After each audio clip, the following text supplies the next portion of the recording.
When Frank Zombo went undrafted out of Central Michigan, not much was expected of this unheralded rookie when he signed with the Green Bay Packers. But all he knew was winning on the high school and collegiate levels. That prepared him for early success in the NFL. I've been fortunate to be a part of some, like I've talked to people recently about some great success, or great coaches. Brian Kelly, Butch Jones were my college coaches, and then Mike McCarthy, Andy Reid in the professional level. So never been a part of a losing season in my career. Been lucky to be a part of some good, successful teams. Signed as a free agent. Did you expect to get drafted out of college? Were you a little disappointed you weren't, or what was take us back to when you were a rookie? Yeah, so obviously you always hope to get drafted. When I didn't get selected, my head was so spinning during that time. My agent said, "Hey, you're going to be an undrafted free agent to the Packers." About 10 minutes later, I got a call from Kevin Greene, and at that point, I really didn't follow football that much, so I didn't know a lot about Kevin Greene, but instantly I learned about his intensity on the phone. He was like, "You ready to play with all your heart, desire, passion, drive, all this," and still my head was still spinning like out of control. And then coming to Green Bay, I was just hoping at that point, hopefully I get make the practice squad at that point. I knew I was behind the eight ball, and it was going to be a struggle to be a part of this roster, especially when a Super Bowl winning caliber roster that we had that year. But it was quite the journey to get to that point. When you got to camp, that team had come off a disappointing loss the year before in the playoffs to the Cardinals, but that was one of the favored teams going into the season, wasn't it? The Packers, the team you joined in the summer of 2010. Right. And then there was a stacked linebacker. At that point, you're just hoping to make the team, and there's a bunch of good linebackers on the roster already.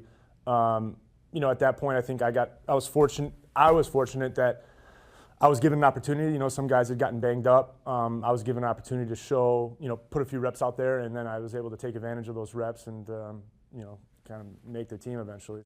It's amazing that season, Frank. If you just stayed healthy, you were probably a starter on that team with all the injuries you guys had at midseason. Yeah. Tell me about that. How did that group overcome all of that? Talking about just like the injuries we took during that whole season, then I think what was it? There was like 16 guys that went on IR that year. Guys that were starting at some point. So then you had a bunch of guys kind of hot off the streets. So I remember saying that kind of came in. Maybe they're hungry. Their backs up against the wall and had nothing to lose. So when they were playing, it was whatever it was. It helps having an Aaron Rodgers that still had all of his stud wide receivers playing well. But we also had a great defense that year too, with a lot of guys that. Again, weren't on the roster during training camp or early in the season. That just kind of, good coaching, I guess you can credit to too, is just putting guys in the right positions. Tell me about your coach, Kevin Greene. You talked about him on the phone when you got here. Kevin Greene in person. What was it like to work under him? Yeah, I was a guy that came out of college where I wasn't the most athletic guy in the world, but I think I was fortunate to have a guy like Kevin Greene kind of teach me the way right off the bat. Obviously, he's way more athletically gifted than I was, but he kind of had that same, you just got to play with what's in here. And that was kind of what I adopted, and just football's a game of one-on-one battles, and you can't lose that one-on-one battle, right? So it was physicality and heart, and those are things I took from Kevin Greene. And I think that's what allowed me to have a 9-year career, and to learn from a guy that was a Hall of Fame outside linebacker, and to learn from him at the start of my career was what made me, I think, play 9 years and play 3 years here. And I was fortunate to have him be my coach. You were in a linebacking core with a young Clay Matthews. Yeah. Tell me about that. He was kind of a wild guy. Yeah, Clay was, what you really saw on the field is what, how he came about, he's very intense, whether it was, his off the field schedule of how he would get a massage or how he'd work out or how he'd eat. He's a very regimented human being, and obviously a great player to play with, a great guy in the locker room. And I think, everyone in the NFL's talent level is so even, but when you get a group of guys that's a great locker room, and that's what I felt like we had, and I was fortunate to be around that my whole career, but to have a great locker room, I think that's what separates, the Packers, the Chiefs, the New England Patriots from some of those bottom tier teams every year. That's interesting, because you're not talking about X's and O's. You're talking about how people come together, and sometimes it happens, sometimes it doesn't.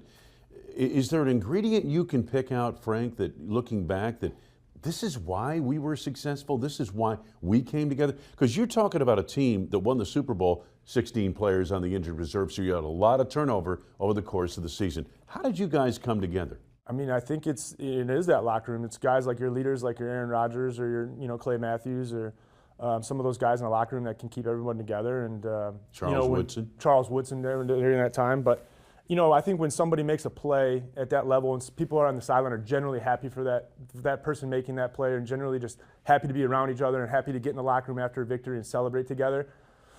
Those are when you have like those special, even like in the locker room, you're playing, whether you're playing board games like what we did or you're playing basketball like I did at other places, like when you have that group of guys that are just friends in the locker room and they're generally happy for each other when they make plays, I think that's just like something different that I was lucky to be around my whole career, but I don't know how it is in other places, but I'm thinking that's what separated us from other teams. All right, I could be wrong, but one of my memories of you is Super Bowl 45. You made the first sack of the game, I believe, in that Super Bowl.